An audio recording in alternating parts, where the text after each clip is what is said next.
नमस्कार दोस्तों, the education power channel पर आप लोगों का स्वागत है।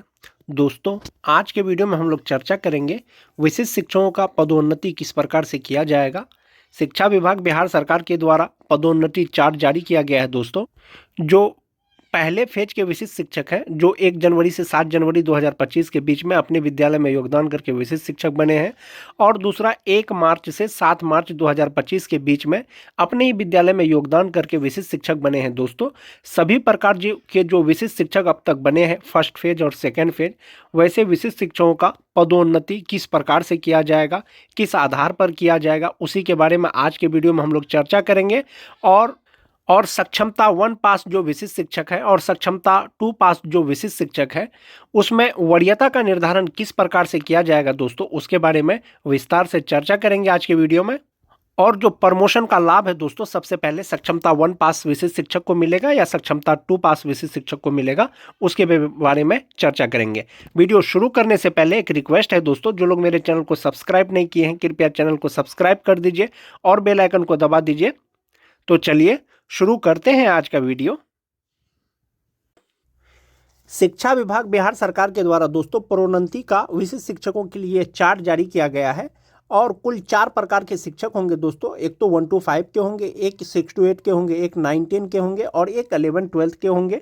4 प्रकार का कुल शिक्षक होगा दोस्तों। और विशिष्ट शिक्षक निम्नलिखित तालिका के अनुसार प्रोन्नति हेतु पात्र होंगे, यानी प्रमोशन के लिए निम्नलिखित नियम तालिका के अनुसार जो है उनका प्रमोशन किया जाएगा, प्रोन्नति किया जाएगा। जैसे जो 1 to 5 के विशिष्ट शिक्षक बने हैं दोस्तों बेसिक ग्रेड के, उनका जो प्रमोशन होगा या प्रोन्नति होगा अगला, वो 6 to 8 के विशिष्ट शिक्षक के पद पे होगा। और जो 6 to 8 के विशिष्ट शिक्षक अभी बने हैं दोस्तों अपने विद्यालय में योगदान करके, उनका 6 to 8 तक के वरीय विशिष्ट शिक्षक के रूप में उनका प्रोन्नति होगा। उसी प्रकार से जो 9 10 के विशिष्ट शिक्षक बने हैं दोस्तों सक्षमता परीक्षा पास करके या सक्षमता 2 का परीक्षा पास करने के बाद बनेंगे, उनका जो प्रोन्नति होगा दोस्तों वो कक्षा 9 10 के विशिष्ट शिक्षक के रूप में हो जाएगा, 11 12 के शिक्षक के रूप में जो 9 10 के विशिष्ट शिक्षक होंगे। और वहीं पर जो 11 12 के जो विशिष्ट शिक्षक बने हैं या बनेंगे सक्षमता परीक्षा पास करने के बाद, उनका जो प्रोन्नति होगा दोस्तों, प्रमोशन होगा, वो कक्षा 11 से 12 तक के वरीय विशिष्ट शिक्षक के पद पर हो जाएगा। तो प्रमोशन होगा दोस्तों, जो बेसिक ग्रेड के शिक्षक होंगे वो 6 to 8 में प्रमोशन होगा उनको।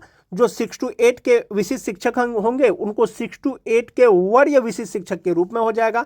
और जो 9 10 के विशिष्ट शिक्षक होंगे उनका 11 12 में हो जाएगा प्रमोशन। और जो 11 12 के शिक्षक होंगे वो 11 12 के वरीय विशिष्ट शिक्षक के रूप में उनका प्रमोशन हो जाएगा।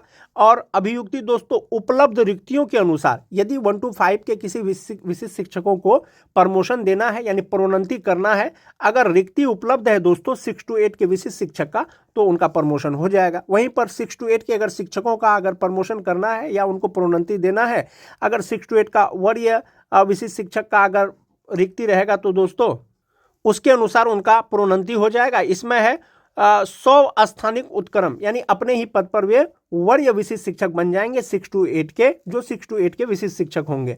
और 9 10 का जो विशिष्ट शिक्षकों का प्रमोशन होगा 11 12 क्लास में, उनका उपलब्ध रिक्तियों के अनुसार होगा। और जो 11 12 के विशिष्ट शिक्षक हैं दोस्तों, जो वो वरीय 11 12 के विशिष्ट शिक्षक बनेंगे, उसका जो 100 स्थानिक उत्क्रम यानी अपने ही पद पे वो वरीय शिक्षक बन जाएंगे।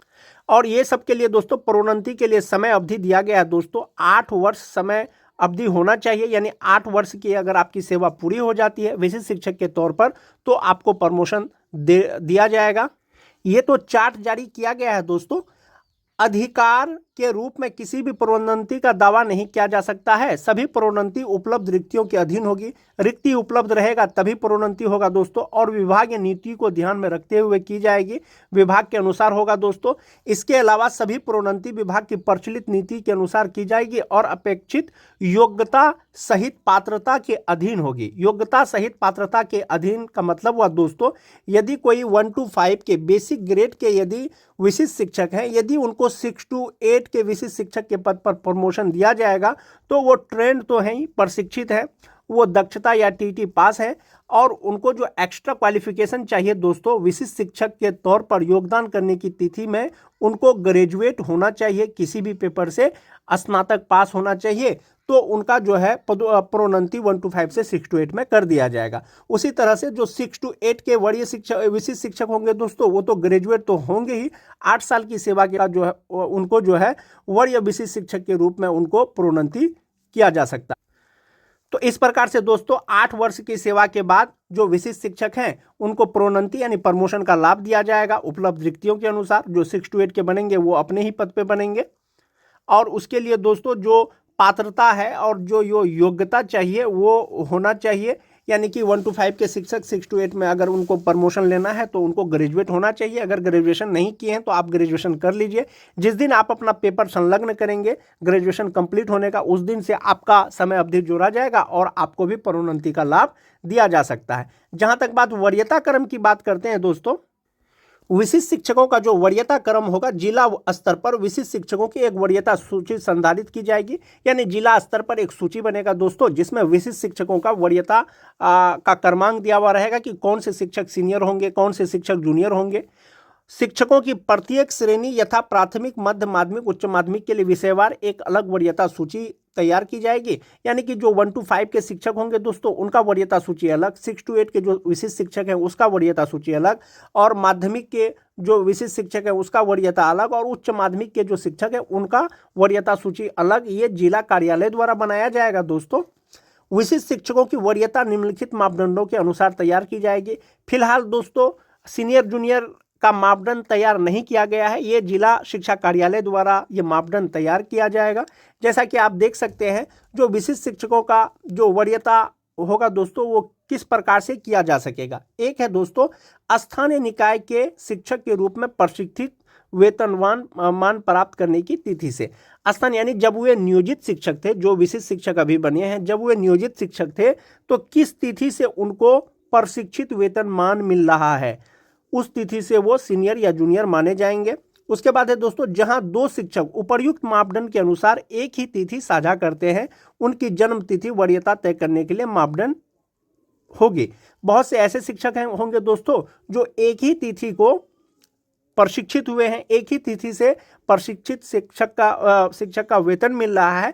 ऐसा दोस्तों जो 2019 में 31 मार्च 2019 तक जो नियोजित शिक्षक प्रशिक्षित हुए हैं और एक ही डेट से उनको प्रशिक्षित का वेतनमान मिल रहा है, ऐसी स्थिति में दोस्तों जो वरीयता क्रम होगा उनका जो जन्म तिथि है उसको जो है मापदंड माना जाएगा वरीयता के लिए। दूसरा पॉइंट है दोस्तों जहां दो शिक्षक उपर्युक्त मापदंड के अनुसार एक ही तिथि साझा करते हैं, यानी एक ही तिथि से उनको प्रशिक्षित वेतनमान मिल रहा है और जन्म तिथि भी सेम है, ऐसी स्थिति में अंग्रेजी वर्णमाला के क्रम में शिक्षक का नाम वरीयता तय करेगा। यानी अगर किसी का नाम अब्दुल है और किसी का नाम दोस्तों वसीक है तो ऐसी स्थिति में जो वरीयता का क्रम होगा दोस्तों अल्फाबेटिकल, चूंकि ए पहले आ रहा है तो इनको जो वरीयता क्रम में इसको ये सबसे ऊपर रहेंगे, यानी ए अल्फाबेट जो है उसमें सीनियर रहेगा, ये चूंकि वसीक डब्ल्यू से है ये उनसे जूनियर होंगे।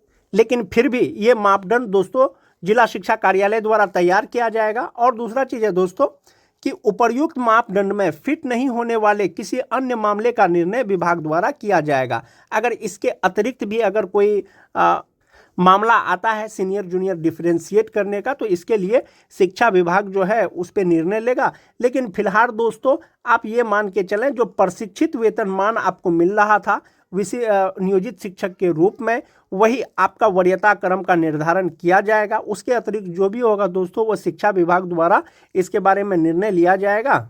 ये तो वरीयता क्रम हो गया दोस्तों।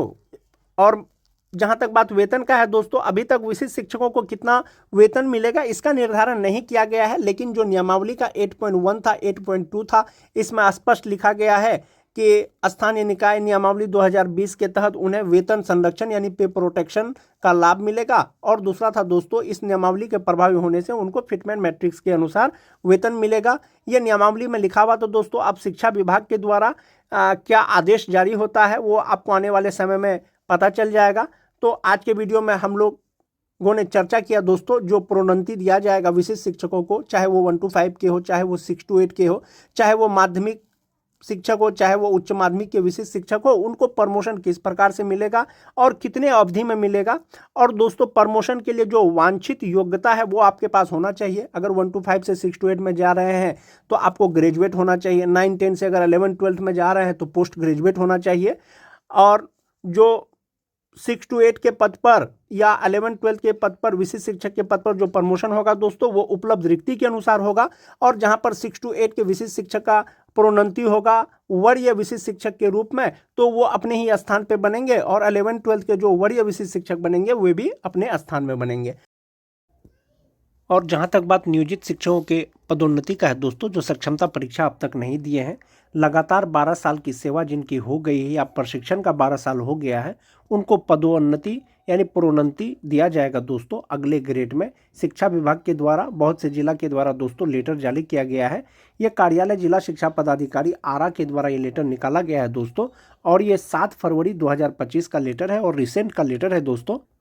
इसमें स्पष्ट दिया गया है दोस्तों, बिहार पंचायत नगर प्रारंभिक शिक्षक नियमावली 2020 के तहत जिनका सेवा 12 वर्ष का हो गया है संतोषजनक, या जिनका तिथि प्रशिक्षण तिथि का 12 साल हो गया है, उनको जो है अगले वेतनमान यानी बेसिक ग्रेड के शिक्षक हैं तो स्नातक कोटि में प्रोन्नति दी जानी है। इस हेतु संबंधित शिक्षकों को मूल्यांकन, इसके लिए दोस्तों दक्षता पास शिक्षक पात्रता परीक्षा उत्तीर्ण होना आवश्यक है। और प्रोन्नति के फलस्वरूप इस कोटि के शिक्षक अपने ही कोटि में रहेंगे और वो स्नातक ग्रेड के शिक्षक कहलाएंगे और स्नातक ग्रेड के उनको वेतन का भुगतान किया जाएगा। इस तरह का बहुत सारा जिला के द्वारा लेटर निकाला गया है। आज के वीडियो में दोस्तों बस इतना ही। मिलते हैं एक नए वीडियो के साथ, तब तक के लिए धन्यवाद।